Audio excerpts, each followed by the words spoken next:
especializada. Doctor Saguanay, bienvenido. Muchas gracias por atendernos. Muchas gracias, estimado Carlos. Un saludo para Mabel y Fernando. Buenos días. Desde todo el colectivo de la Corte Superior Nacional de Justicia Penal Especializada. Muy bien. Bueno, hoy se realiza una descargatón judicial, jornada extraordinaria de descarga.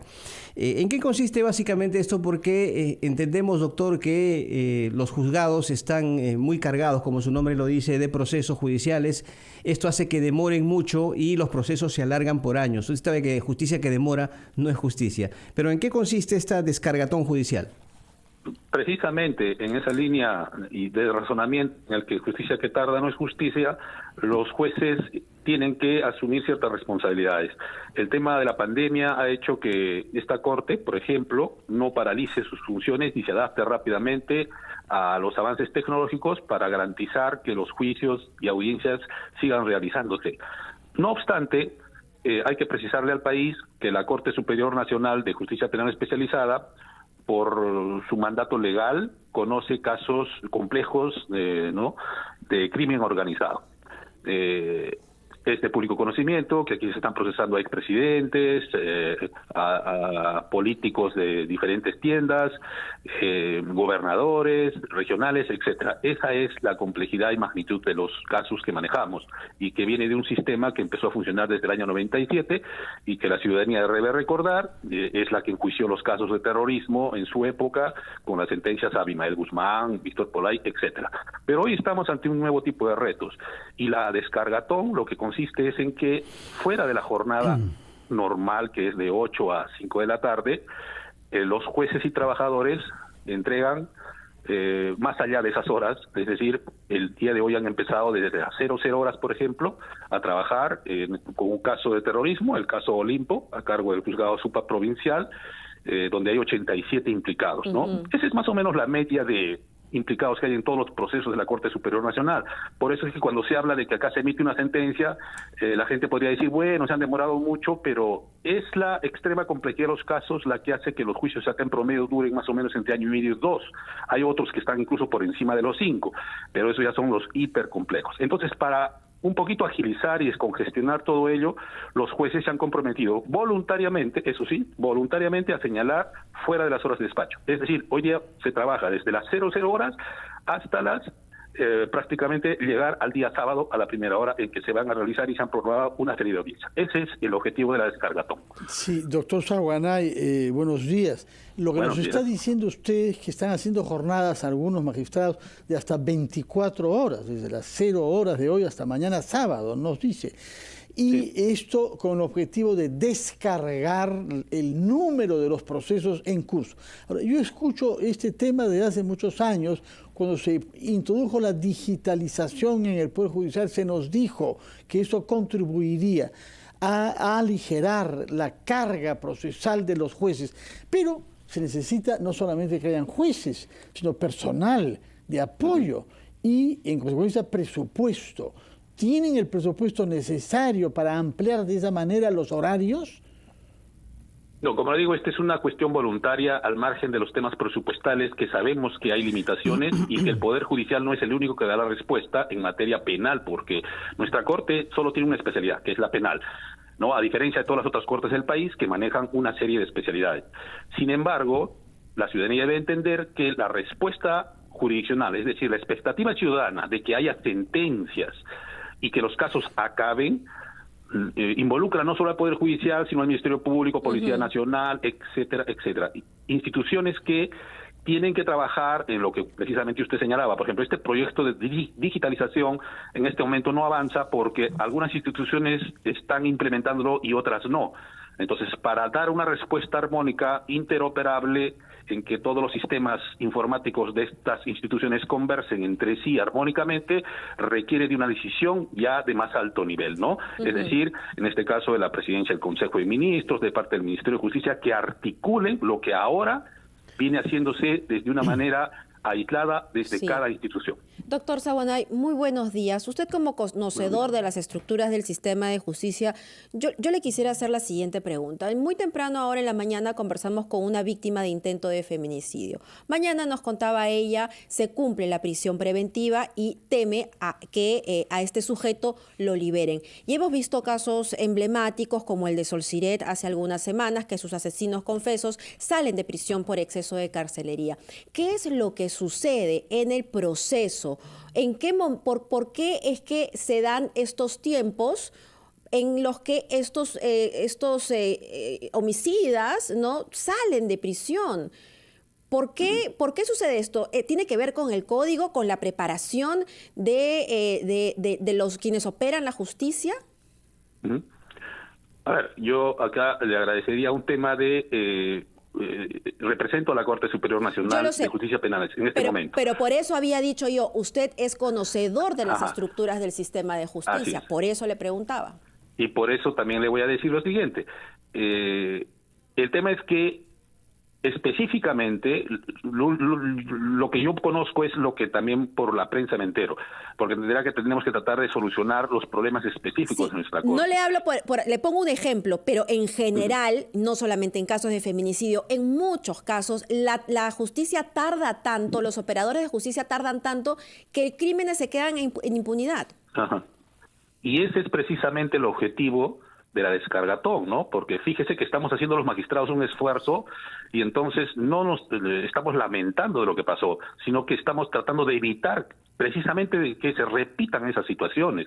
Y por eso es que ahí también debe darse la cobertura necesaria a estos esfuerzos que precisamente tratan de hacer que eso no ocurra. Nosotros respondemos por nuestra Corte. Entre el año 2020 y 2021, el número de sentencias que hemos ofrecido a la ciudadanía se ha elevado en 105%. Y esto es el esfuerzo de jueces y trabajadores por este sistema. Cuando ocurra una situación como la que usted describe en nuestra Corte, nosotros seremos los primeros en dar las explicaciones. Y por eso es que estamos en continua armonía con los procuradores, con los señores fiscales, a través de mecanismos de coordinación. El Comité Distrital de Implementación, por ejemplo, de nuestra Corte, aglutina a fiscales, a policías, a defensores públicos e inclusive a la Junta de Decanos de los colegios de abogados del país. Es decir, todos los actores del proceso se sientan en una mesa y comienzan a decir, este es el problema de coordinación que yo tengo con tu institución. La policía señala, por ejemplo, este es el defecto, no coordinamos bien con los fiscales. Aquí estamos fallando en este punto. Policías y fiscales discuten ese punto. Los fiscales dicen, bueno, no hay una armonía con los jueces nos rechazan esto, son muy formalistas. Los jueces dicen, a ustedes les falta preparación en este punto. Entonces, internamente, entenderá, esos problemas los estamos solucionando y estamos dando respuestas. Y eso hace que nuestra Corte, que asume los casos más emblemáticos del país, por lo menos podamos decir a la ciudadanía que sí hemos cumplido en el año pasado del bicentenario en superar nuestra meta de producción en más de 105% con relación al 2020. Doctor Saguanay, le pido tocar otro tema que tiene que ver justamente con la celeridad en la resolución de casos, ¿no? Hace poco el equipo Lavallato y la Procuraduría insistieron en que se creen juzgados especializados para ver sus casos con el fin justamente de avanzar con mayor rapidez. En un momento inicial se negó, pero ¿se puede pensar en la posibilidad de implementar próximamente estos juzgados para, repito, que el equipo especial Lavallato pueda tener la posibilidad de resolver los casos con mayor rapidez, con mayor celeridad? Le pido que la respuesta, por favor, nos la brinde después de escuchar a nuestros anunciantes, por favor. Mir Cerrón. Bueno, retomamos entonces nuestro diálogo con el doctor Saguanay. Le había consultado, doctor, sobre este pedido que en su momento hizo el equipo Lavallato y también la Procuraduría de crear juzgados especializados, ¿no?, para ver sus casos con el fin de avanzar con mayor celeridad. En un momento inicial esto se negó. Pero ¿no cree usted que sería conveniente hacerlo? ¿Por qué no concretarlo justamente para que el equipo pueda resolver los casos con más rapidez? Bien, le agradezco la pregunta precisamente porque en su momento el Consejo Ejecutivo del Poder Judicial, quien es el competente para resolver este asunto de pedidos, este tipo de pedidos, nos hizo la misma consulta y pidió nuestra opinión. A ver, brevemente, ¿por qué se crea un sistema ad hoc? ¿Cuándo es necesario crear jueces ad hoc? Cuando hay una carga significativa de procesos de una misma naturaleza o que responden a un mismo hecho criminal y que se va ramificando en una serie de casos. Recordemos lo que en su momento ocurrió con Vladimiro Montesinos. Crearon todo un sistema para procesar todos esos casos derivados de los sistemas, de los casos de corrupción que se denunciaron en esa época. Entonces la pregunta es, toda esta trama de los casos de Odebrecht, en este momento a nuestra Corte nos genera un número de casos que justifique la creación de un jueces ad hoc. Nosotros hemos respondido que no. ¿Cuáles son las razones? Sí. Primero, es cierto que se están investigando aproximadamente más de 70 casos, pero para enjuiciamiento solo tenemos uno. Y precisamente en este momento se está realizando el juicio al expresidente Ollanta y Nadine Heredia. Entonces, cuando el Ministerio Público tenga en juicio, por decir, 6, 7, que hagan que el asunto sea inmanejable, la situación podrá evaluarse. Esa es la razón por la cual en este momento no se considera razonable que se creen jueces ad hoc. Crear un juez ad hoc significa usted se dedica exclusivamente a esto. Entonces, imagina, claro, en este momento sería, usted se dedica únicamente al caso Ollanta Humala y Nadine Heredia, cuando sabemos que cada juez maneja varios casos, ¿no?, para justamente propender a la descarga. Entonces, pero, ya un juez la carga es muy fuerte, se igual. carga exclusivamente este caso, sería como decirle que deja de conocer otros. Esa es más o menos la premisa. Pero la carga es fuerte igual, doctor. No, pero por eso le estoy diciendo que lo central aquí es el juzgamiento, es decir, cuando ya los fiscales formulan su acusación. Y en este momento, de los 70 casos que le hablo, se han formulado 7 acusaciones, de las cuales 6 están en etapa intermedia. Es decir, entre jueces y fiscales ahí hacen la etapa intermedia. Terminada esta, por ejemplo, el juez Concepción Carguancho está llevando el caso por el Metro de Lima, que se entiende que a fines de este mes ya termina la etapa intermedia. Recién ese caso, por ejemplo, va a estar expedito para juicio. ¿Y ha habido demora de parte de los fiscales, cree usted, en la investigación?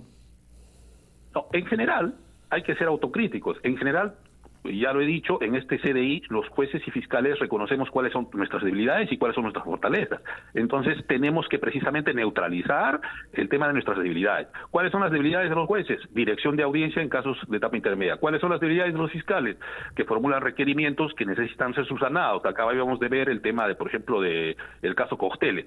Entonces aquí no se trata de decir usted se equivoca, no se equivoca, sino cómo hacemos para que el proceso fluya y podamos dar una respuesta pronta a la ciudadanía. Sí, entonces, en su momento, la propuesta que hace el Ministerio Público y especialmente el doctor Rafael Vela será evaluada y en su momento pueden cambiar las situaciones en la medida que la situación también cambie. De acuerdo, doctor Saa Huanay nos ha hecho saber que han aumentado la rapidez considerablemente en más de 105% casos a lo largo del año pasado, 15 sentencias pronunciadas un solo día.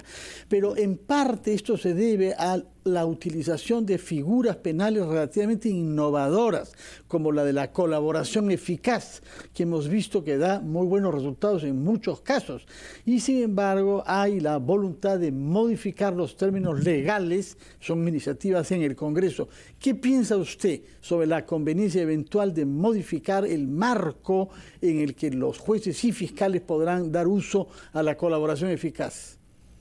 Claro, ese es un tema ya de tema de la razón misma de un sistema, ¿no? O sea, da con los principios y fundamentos de un sistema. Es decir, si ya hay varios procesos que están en curso, la regla lógica nos dice que no se pueden variar las reglas para estos casos. Las reglas que el Congreso, las modificaciones que pueda hacer, se entiende que regirían desde un momento dado hacia adelante. No podría afectar todo lo que ya se ha avanzado y lo que se tiene hacia atrás. Esto como líneas generales. Ahora, sabemos también que en materia procesal hay un principio que dice la norma que se modifica es de inmediata aplicación a partir del día siguiente. Y por ahí hemos visto los pronunciamientos de la Fiscalía, que ha señalado que su completa oposición al tema. Entenderá que los jueces estamos desde otra perspectiva de la imparcialidad y la independencia. Incluso yo no podría decir, me parece bien o mal, porque estaría tratando de adelantar opinión o de decir que los jueces puedan pronunciarse en tal o cual sentido. Sabemos que los jueces tienen la función, por ejemplo, de hacer control difuso, es decir, si alguna norma violenta alguna regla constitucional, algún principio fijado por la Corte Interamericana, puede inaplicar para el caso concreto de determinada norma. Recordemos también que en el pasado han habido normas que se han dictado y los jueces han tenido la valentía de no ejecutarlas. Entonces, con esto lo que quiero decir es que si la norma que se emita por el Congreso es una norma que respeta los estándares constitucionales, etcétera, será de aplicación pacífica. En caso que surja alguna controversia, los jueces en su momento tendrán que pronunciarse en los casos específicos. Doctor, una pregunta, le pido una respuesta muy concreta, por favor, y referida al caso Keiko Fujimori. Sabe usted que está en etapa de control de acusación y la Fiscalía recién está subsanado o ha subsanado observaciones. ¿Cuánto tiempo más podría demorar esta etapa antes de ingresar ya al juicio oral? Tengo entendido que esto ya está a unos meses, según lo que habíamos conversado, porque tenemos reuniones constantes con los jueces. Creo que no más allá de 3 o 4 meses debe estar ya expedito en un juzgado colegiado de juzgamiento para que dispongan lo conveniente para el inicio del juicio oral.